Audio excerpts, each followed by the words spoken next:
Hello everyone, I hope you are doing well. Today we'll talk about how to fix or how to solve the problem of authentication failed on Suno app. You will go to settings.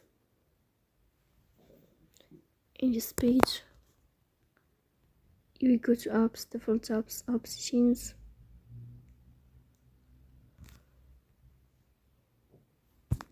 On above, you will search about Suno app. Here we click on first stop and you click OK. Then you will enter to storage. Then we click on clear cache. Here we turn on your airplane mode. And you will turn off your airplane mode again to fix that problem. So please don't forget to support us by like and subscribe. See you next time and thank you for your watching.